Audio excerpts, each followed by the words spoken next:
to race at the World Cup level. That's just a childhood dream. I can remember as a little kid, like watching these guys in the start gate, you know, live televised, and just like picturing myself in that position.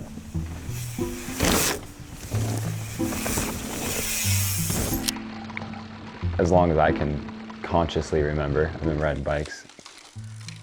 We had a pump track in our backyard, so there's always people over riding the pump track, riding the jumps. And so I was always just surrounded by bikes my whole life, and I never really thought anything of it, but I loved riding.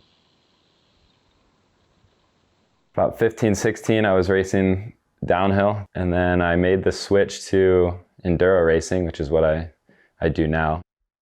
I jumped straight into the pro category when I started enduro.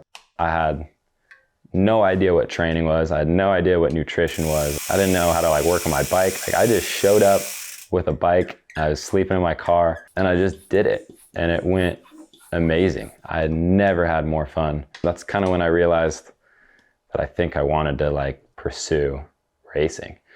So I was like, I kind of just winged it like all year. Like, I think if I like actually trained and actually gave it some effort and like focused, I think I could do it.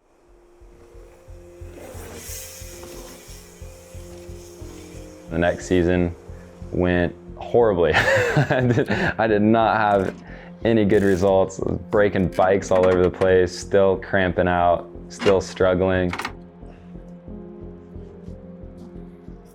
I was about 18 now and incredibly discouraged. I was like, what am I doing? Like, I'm spending so much money trying to race. I definitely felt the pressures of societal norms. Like, you're supposed to get a full-time job or go to college, and I wasn't doing either of those.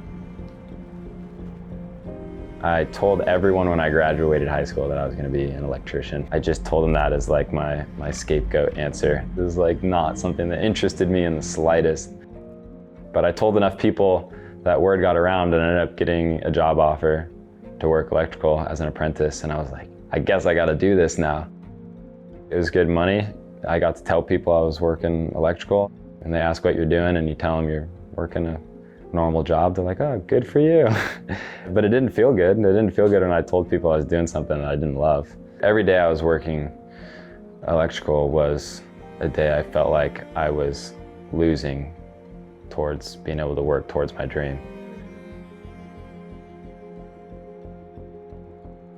And then as time went on, I was like realizing more and more, I was like, I don't want to be doing this anymore. I want to be riding my bike. I want to be pursuing something that I can confidently say I'm passionate about. I last minute called out of work to my boss to go to a race in Colorado. I had so much fun at that race, like so much fun. And so I'm driving back from this race just so dreading going back to this job. And then I get this text that like I have a decision to make on whether I want to continue working with them or pursue my dreams. And so I decided to drop electrical and leave an incredibly steady job in pursuit of something completely outrageous.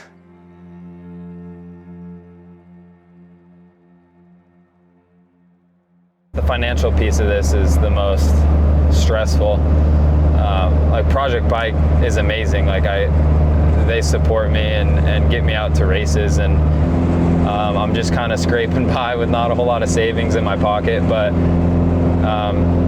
I do it because I love it and I'm chasing something. So to me, it's all worth it.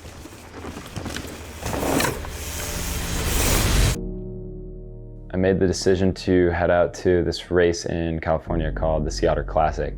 And it's a race that I grew up going to. You have to qualify for the main event, which is something I've never done before. I put down 2 clean runs and squeaked in. 32 racers qualify, and I qualified 31st. To a lot of people, it might not seem like anything crazy, but to me, I'm racing with childhood heroes in an event that I've been watching since I was like 5 years old. It was definitely like a little kid dream come true to like make it to the big show. I grew up watching World Cup racing, and to think that at some point I could be there, I could be in that position would be insane.